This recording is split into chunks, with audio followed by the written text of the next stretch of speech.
dude. Who needs a ghost type? Certainly not me.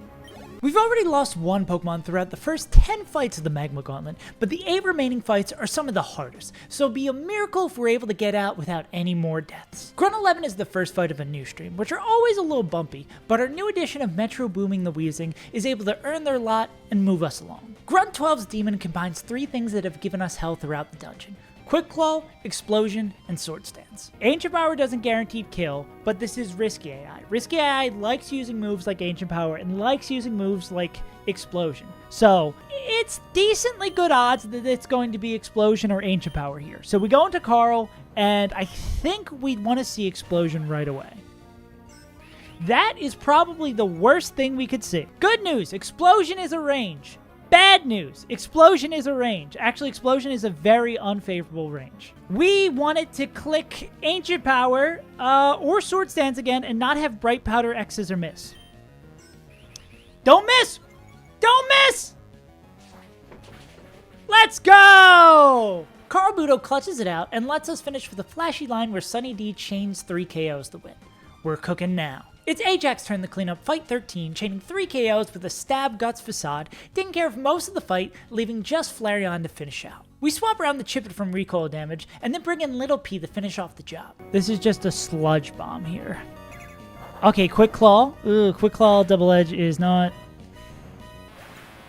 Sometimes you just get unlucky. We've had many a sketchy situation, so thankfully it's just a Tentacruel, a water type who isn't a late game powerhouse or Elite Four contender that suffers because of this. You gotta think about it like this. So we've been so incredibly fortunate so far, and that is something you should not play around. Because you can't be results based, you have to be logic based. Because like we were saying before, I was not saying that to be mad that it was a 1 in 10 to proc Quick Claw, and then a 1 in 16 to get a crit. You cannot play around a 1 in 160 chance.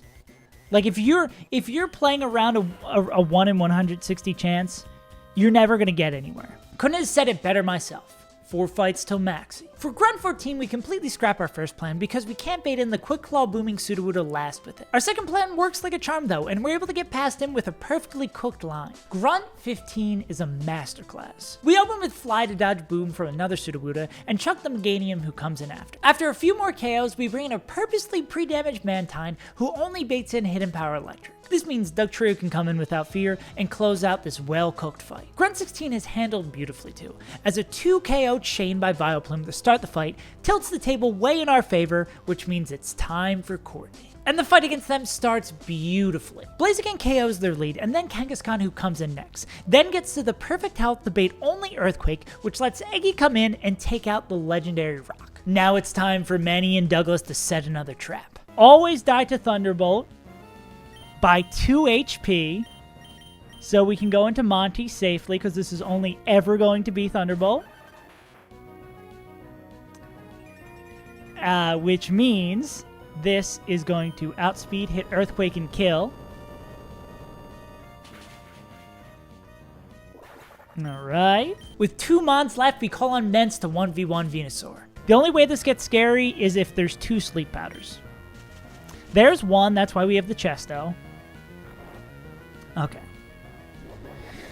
The only way this fight starts to get a little scary, and we do have Mantine still as a backup plan, is if this clicks Sleep Powder again. If it clicks any other move, Fly just kills him. We're good. Beautiful. And I don't think this will switch into Salamence for the resist. Nah, it's just going to make a foolish mistake. All right. And now, what we use that heart scale for.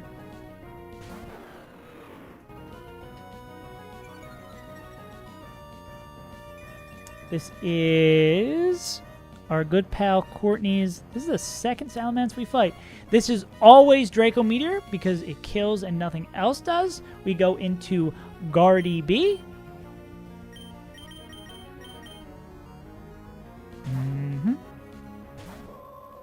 Draco crit does not kill.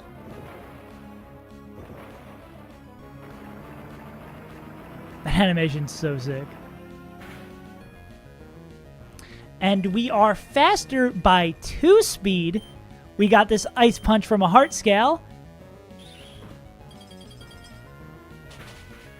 What an absolute cook! One last test of our mettle in Magma Hideout. I know I've been saying it over and over and over again that this is the hardest fight in the game.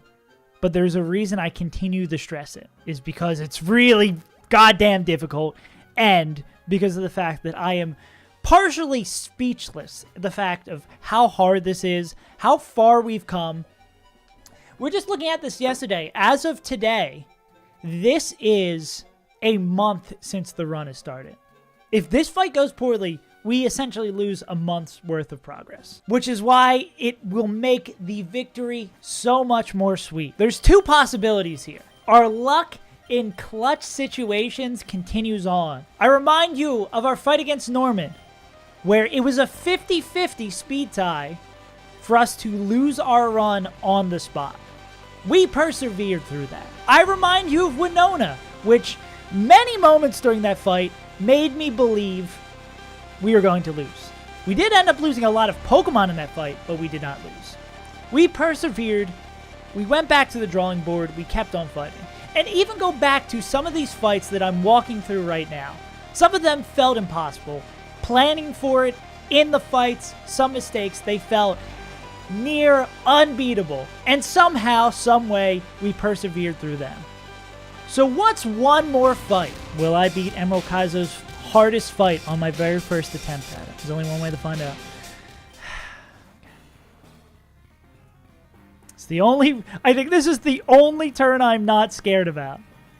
Everything after this, it is terrifying. Okay. We are -1. Sky Uppercut barely does not just kill, so we have to click Superpower to kill here.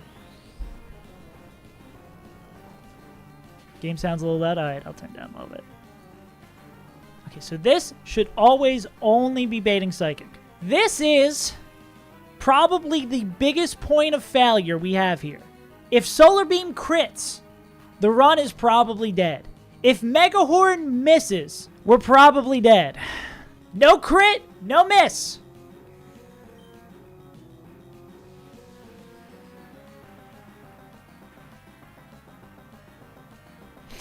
Let's go! Okay, okay. We're in there. We're in there.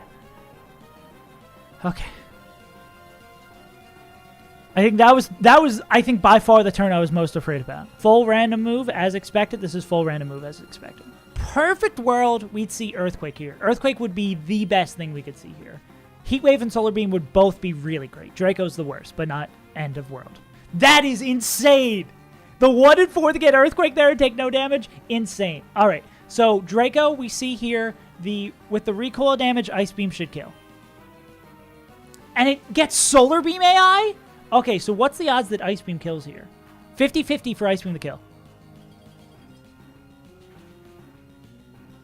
Oh, no!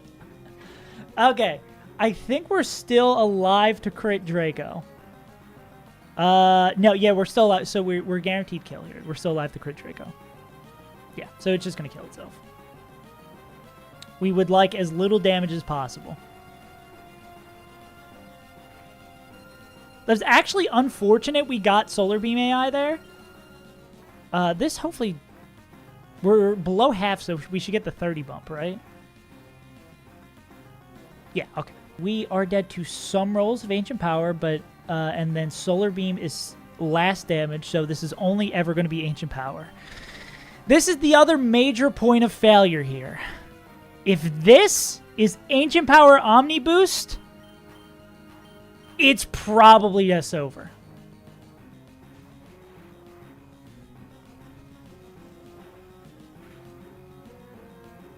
No Omni Boost? Alright. Weeball. It's finally time for you to live up to your name. Thank you for all your work. You weren't even supposed to be here. You were supposed to die on Flannery. So we are faster because we are insanely fast. I love the little smirking grin on the Eggy that we can see. This is Psychic that kills. Of course we wake up. And then this brings in Gengar. It should. Cool. Which we already outspeed in one shot, so we can chain these 2 kills off the back of the sacrifice of Weeball. And that leaves just Arcanine left.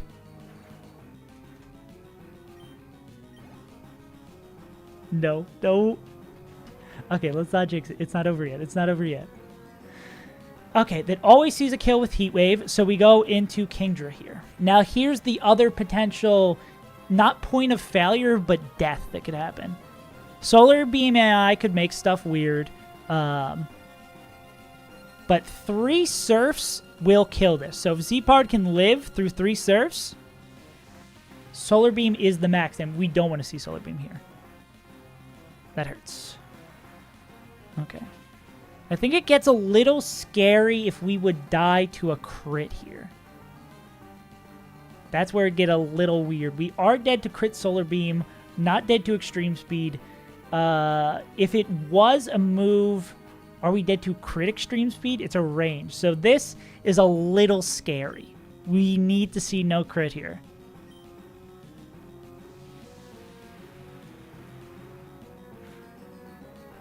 Okay. Now is the question. Guys, you want to know something fun? So, I'm looking at the rolls of Solar Beam right now. Do you know what the max damage non-crit roll of Solar Beam does? It does 68 damage.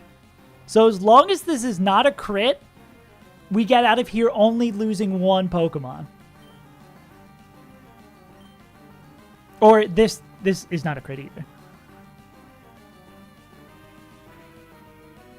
Let's go, dude! And it was a crit! Just for the little icing on the top of the cake! And we carry the momentum of the fights leading up to Maxie into his fight, where we stomp Team Magma's leader, finishing off the second of 4 dungeons this split throws at us. Next up, Team Aqua's Hideout. And that's going to do it for this episode. If you want to pick up what the video leaves off in the VODs, there's a link down in the description. And if you want to watch me stream Pokemon Challenge runs live, or join our Discord community to talk about your runs, there's a link to both down below as well. And that about does it for me. I've been Saves Untitled, and I'll see y'all next time. Peace!